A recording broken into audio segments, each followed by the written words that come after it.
ನಮಸ್ಕಾರ ವೀಕ್ಷಕರೇ, ನಿಮಗೆಲ್ಲ ಹುಬ್ಬಳ್ಳಿ MJR ಕಿಚನ್ಗೆ ಸ್ವಾಗತ. ನಾವಿವತ್ತು ಸಿಂಪಲ್ಲಾಗಿ ಈಸಿಯಾಗಿ ಜೀರಾ ರೈಸ್ ಮತ್ತು ದಾಲ್ನ ಯಾವ ರೀತಿ ಮಾಡೋದು ಅಂತ ತೋರಿಸ್ಕೊಡ್ತೀವಿ. ಹಂಗಾದ್ರೆ ತಡ ಯಾಕೆ ಮಾಡೋದು, ಜೀರಾ ರೈಸ್ ಮತ್ತು ದಾಲ್ನ ಯಾವ ರೀತಿ ಮಾಡೋದಂತ ಈಗ ನೋಡೋಣ ಬರ್ರಿ. ಈಗ ಜೀರಾ ರೈಸ್ ಮತ್ತು ದಾಲ್ ಮಾಡೋಕ್ಕೆ ಏನೇನು ಐಟಮ್ ಬೇಕಂದ್ರೆ, ಇಲ್ಲಿ 1.5 ಗ್ಲಾಸ್ನಷ್ಟು ಅಕ್ಕಿಲೇ ಅನ್ನ ಮಾಡಿಟ್ಕೊಂಡು ನಾವು ಈಗ ಆಲ್ರೆಡಿ ನಾವು ಉದುರಾಗಿ ಈ ರೀತಿ ಅನ್ನ ಮಾಡಿಟ್ಕೊಂಡಿವಿ. ಈ ರೈಸ್ ಮಾಡ್ಕೋಬೇಕಾದ್ರೆ ನೀವೇನು ಮಾಡಬೇಕು, ಅನ್ನಕ್ಕೆ ಉಪ್ಪು ಹಾಕೋ ಜೊತೆನೇ 1 ಸ್ಪೂನಷ್ಟು ಎಣ್ಣೆ ಹಾಕಬೇಕು. ಎಣ್ಣೆ ಹಾಕೋದ್ರಿಂದ ರೈಸು ಸ್ವಲ್ಪ ಶೈನಿಂಗ್ ಆಗೋ ಬರ್ತೈತಿ, ಆಮೇಲೆ ಉದುರಾಗೂ ಬರ್ತೈತಿ. ಜೀರಾ ರೈಸಿಗೆ ಯಾವಾಗಲೂ ರೈಸು ಉದುರಾಗಿರಬೇಕು. ಅದಕ್ಕೆ ಈ ರೀತಿ ಕುಕ್ಕರ್ನೇ ಹಾಕಿ ಮಾಡೋದಂದ್ರೆ ಸ್ವಲ್ಪ ಎಣ್ಣೆ ಹಾಕಿ ಈ ರೀತಿ ಉದುರಾಗಿ ಮಾಡ್ಕೊರಿ. ಇಲ್ಲಾಂದ್ರೆ ಹೊರಗಡೆನೇ ಇಟ್ಕೊಂಡು ನೀರು ಬಸೋದು ಉದುರಾಗಿ ಮಾಡ್ಕೋಬೋದು. ಇಲ್ಲೇ ನಾವು ರೈಸ್ನ ಉದುರಾಗಿ ಮಾಡಿಟ್ಕೊಂಡಿವಿ.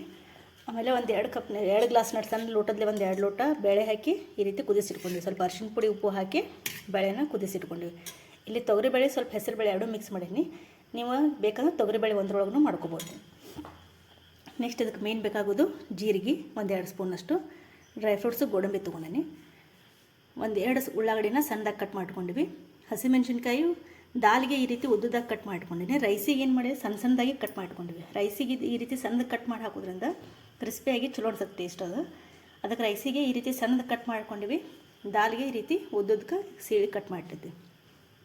ಕರಿಬೇವು ಸೊಪ್ಪು, ಕೊತ್ತಂಬರಿ ಸೊಪ್ಪು, ರುಚಿಗೆ ಎಷ್ಟು ಬೇಕಲ್ಲ ಅಷ್ಟು ಉಪ್ಪು, ಆಮೇಲೆ ಹಸಿ ಶುಂಠಿ ಬೆಳ್ಳುಳ್ಳಿ ಪೇಸ್ಟ್ ಹಾಕೋಕ್ಕಿಂತ ಈ ರೀತಿ ಸಣ್ಣದಾಗಿ ಕಟ್ ಮಾಡಿ ಹಾಕಿದರೆ ಟೇಸ್ಟಿನೂ ರುಚಿಯಾಗಿ ಬರ್ತೈತಿ. ಆಮೇಲೆ ಒಗ್ಗರಣೆಗೆ 1-2 ಒಣಮೆಣಸಿನ್ಕಾಯಿ, ಆಮೇಲೆ ಇಲ್ಲಿ ಒಂದು ಅರ್ಧ ಲೋಟದಷ್ಟು ಹಾಲು ತೊಗೊಂಡಿವಿ. ಈ ಫಸ್ಟು ದಾಲ್ ಮಾಡ್ಕೊಳ್ಳೋಣ. ಇಲ್ಲಿ ದಾಲ್ ಒಗ್ಗರಣೆಗೆ ನೀವು ತುಪ್ಪ ಅಥವಾ ಎಣ್ಣೆ ಯಾವ್ದು ಬೇಕಾದ್ರೂ ಬಳಸ್ಕೋಬೋದು. ನಾನಿಲ್ಲಿ ತುಪ್ಪ ಹಾಕೊಳಕತ್ತೀನಿ ಒಗ್ಗರಣೆಗೆ. ಇದು ಸ್ವಲ್ಪ ಕರಗಲಿ. ಇಲ್ಲೇ ತುಪ್ಪ ಕರಗಿದ ಮೇಲೆ ಒಗ್ಗರಣೆಗೆ ಸ್ವಲ್ಪ ಜೀರಿಗೆ, ಹಸಿಮೆಣಸಿನ್ಕಾಯಿ, ಕರಿಬೇವು ಸೊಪ್ಪು, ಆಮೇಲೆ ಬೆಳ್ಳುಳ್ಳಿ, ಹಸಿ ಶುಂಠಿ, ಆಮೇಲೆ ಒಗ್ಗರಣೆಗೆ ಸ್ವಲ್ಪ ಒಣಮೆಣಸಿನ್ಕಾಯಿ ಹಾಕೋದು. ಬ್ಯಾಡಗಿ ಮೆಣಸಿನ್ಕಾಯಿ 1-2 ಕಟ್ ಮಾಡಿಟ್ಕೊಂಡಿದ್ದು.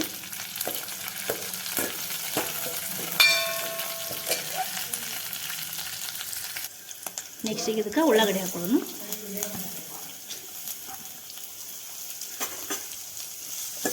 ಉಳ್ಳಾಗಡ್ಡಿ ಸ್ವಲ್ಪ ಗೋಲ್ಡನ್ ಬ್ರೌನ್ ಆಗೋದು ಚೆನ್ನಾಗಿ ಫ್ರೈ ಮಾಡ್ಕೊಬೇಕು. ನೆಕ್ಸ್ಟ್ ಇದಕ್ಕೆ ಬೇಳೆ ಕುದಿಸಿಟ್ಕೊಂಡಿರ್ತಲ್ಲ ಆ ಬೇಳೆ ಹಾಕೋಬೇಕು. ಇಲ್ಲ ಅರಿಶಿನ ಪುಡಿ ನಾವು ಬೇಳೆ ಒಳಗೆ ಹಾಕಿದ್ದೀವಲ್ಲ, ಅದಕ್ಕೆ ಈಗ ಅರಿಶಿನ ಪುಡಿ ಹಾಕಿಲ್ಲ.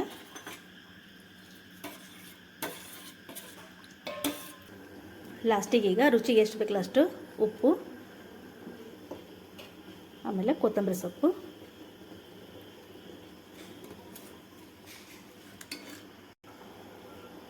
ಸ್ವಲ್ಪ ಹಾಲು ಹಾಕೊಳತ್ತೀನಿ. ದಾಲಿಗೆ ಹಾಲು ಹಾಕೋದ್ರಿಂದ ದಾಲ್ ಟೇಸ್ಟು ಇನ್ನೂ ಚೆನ್ನಾಗಿ ಬರ್ತದೆ. ಇದಿಷ್ಟನ್ನು ಹಾಕಿ ಕುದಿಸ್ಕೊಂಡ್ಬಿಟ್ರೆ ದಾಲ್ ರೆಡಿ ಆಯಿತು.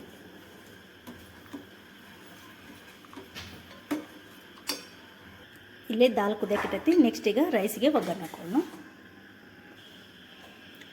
ಜೀರಾ ರೈಸಿಗೆ ಫಸ್ಟ್ ಇಲ್ಲೇ 4 ಸ್ಪೂನಷ್ಟು ಎಣ್ಣೆ ಹಾಕೊಳಕತ್ತೀನಿ. ಎಣ್ಣೆ ಕಾದ್ಮೇಲೆ ಇದಕ್ಕೆ 1-2 ಸ್ಪೂನು ಜೀರಿಗೆ,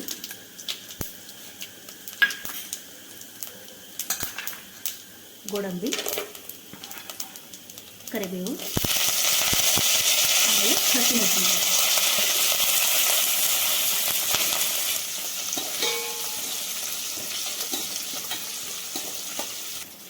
ಈಗ ಇದಕ್ಕೆ ಮಾಡಿಟ್ಟಿರುವಂಥ ರೈಸ್ನ ಮಿಕ್ಸ್ ಮಾಡ್ಕೊಳ್ಳಿ. ಈ ರೀತಿ ನೀವು ಮೊದಲು ಉದುರಾಗಿ ಅನ್ನ ಮಾಡಿಟ್ಕೊಂಡು ಒಗ್ಗರಣೆಗೆ ಈ ರೀತಿ ಮಿಕ್ಸ್ ಮಾಡ್ಕೋಬೋದು. ಇಲ್ಲ ಡೈರೆಕ್ಟ್ ಕುಕ್ಕರ್ನಾಗ ಮಾಡ್ಕೊತಂದ್ರೆ ಸೇಮ್ ಇದೇ ರೀತಿ ಒಗ್ಗರಣೆ ಹಾಕಿ ಅಕ್ಕಿ ಹಾಕಿ 3 ವಿಷಲ್ನ ಹೊಡಿಸ್ಬೋದು. ಆದರೆ ನೀರಿಲ್ಲೇ ಕಮ್ಮಿ ಇಡಬೇಕು. ನಾವು ನಾರ್ಮಲ್ ರೈಸಿಗೆ ಏನು ಮಾಡ್ತೀವಿ, 1 ಗ್ಲಾಸ್ ಅಕ್ಕಿಗೆ 2 ಗ್ಲಾಸ್ ನೀರು ಇಡ್ತೀವಲ್ಲ, ಇಲ್ಲ ಹಾಗಲ್ಲ. ಅದಕ್ಕಿಂತ ಒಂದು ಕಡಿಮೆ. ಈಗ 2 ಗ್ಲಾಸ್ ಅಕ್ಕಿ ತೊಗೊಂಡಿದ್ದು ಅಂದ್ರೆ 3 ಗ್ಲಾಸ್ನಷ್ಟು ನೀರು ಹಾಕೋಬೇಕು.